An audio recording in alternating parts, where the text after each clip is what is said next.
qui risque de se mêler à la lutte pour les playoffs. Alors voilà, ça va être un engagement déjà perdu par les Chaux-de-Fonniers. On va donner un engagement devant les cages de Faunbourg et c'est Julien Privé qui va gagner cet engagement sur Rinalbon, Geringer, Schwery qui remet un peu devant le goal. Et c'est l'ouverture du score pour les Chaux-de-Fonniers. Alors ce but-là, on l'a pas vraiment vu venir. C'est Kai Schwery qui était vraiment très excentré, presque sur la ligne de but et qui a mis un puck au goal. Comme quoi, quand on dit qu'il faut mettre des pucks au goal, c'est pas des bêtises. Là, on va revoir. Et ce puck qui est rentré, alors est-ce qu'il a été dévié par une crosse chaudefonnière? Je me demande si c'est pas le gardien de Winterthur qui se la met tout seul au fond. Faunbourg. On va peut-être mieux voir sur cet angle-là. Qui met un peu cassure pour Holden. Holden qui patine bien. Il met au centre pour Overy. Overy qui se défait bien du défenseur sur Overy au centre pour Holden. Ils sont en zone. C'était un petit peu mal joué. Et un tir très bien négocié. Équipier. Et là, on va pouvoir aller récupérer là avec Huxter. Petite erreur zurichoise. Huxter qui passe derrière le goal, qui fait le tour de la cage. Huxter qui met sur le but, le puck qui traîne. Chirayev qui récupère. Chirayev pour Geringer. Geringer qui fait une bonne fin de tir là. On va mettre un terme à cette contre-attaque. On a Anderson. Oh là là, c'est bien joué. Ce sera Overy qui tente un tir. Oh là là là. Non. J'ai cru. Ça tape la latte. Ça revient sur Anderson. C'est là qu'il y aura peut-être une occasion. Anderson qui met pour Holden. Holden, oh là là. De nouveau les Chaux-de-Fonniers qui n'arrivent pas à prendre de longueur d'avance. Il y avait une belle occasion là. Edlund retour à lui-même. Avec Steiner, Edlund qui tente un tir. Attention et goal. Ça a dû taper la jambe de Slund et un joueur a dû la mettre au fond. Ils ont très bien joué le coup là. Je trouve qu'ils ont vraiment bien joué le coup là. On va revoir Edlund qui repique au centre. Non, en fait c'est le défenseur Chaux-de-Fonnier. On va revoir qui contre le puck en mettant son genou au sol et ça revient pile sur la palette du numéro 88. C'est Robin Lekic. Et ouais, vraiment elle lui revient sur la canne. Illégalisation de Winterthur en powerplay. Encore une incursion en camp offensif. Et que là le puck qui est revenu dangereusement devant le goal un peu. Et attention, peut-être un compte pour les Zurichois avant la première sirène. Et c'est le goal marqué par Winterthur. Alors juste avant la pause, peut-être qu'on va aller revoir ça. Mais pour moi, honnêtement, il n'y a pas trop débat. Marqué Schliemann face à Auguy qui prend cet engagement devant le gardien Chaux-de-Fonnier. L'engagement il est remporté par les Zurichois. Un tir sur Osmund et c'est le 3-1. Ce tir de la ligne bleue qui a été dévié selon moi. Et ouais, de nouveau Winterthur, mais super opportuniste.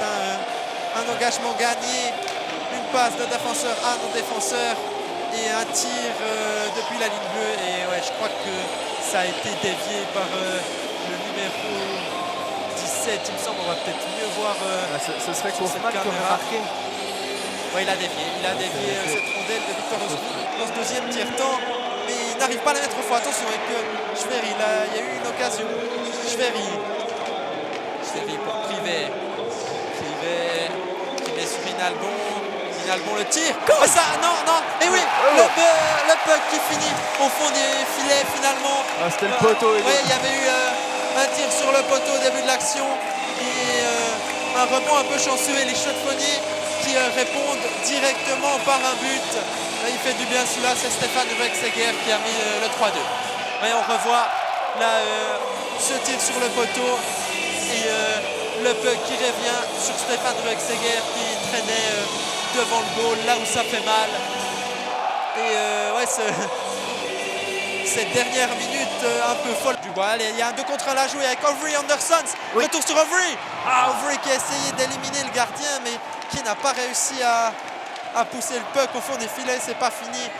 Mais pas grand chose du côté Winterthur avec un tir. C'était un petit peu trop centré. Ils sont ressortis avec les 3 points. On espère que c'est la même chose aujourd'hui, vu que c'est à peu près les mêmes situations. sauf que l'équipe elle change. Smons. Et goal! Anderson, le goal! Et Enfin, voilà, c'est bien enfin, fait. les C'est Chaux-de-Fonnier bien. qui reviennent dans ce match et ils ont superbement joué le coup là sur ce powerplay. Il leur a fallu que 7 secondes.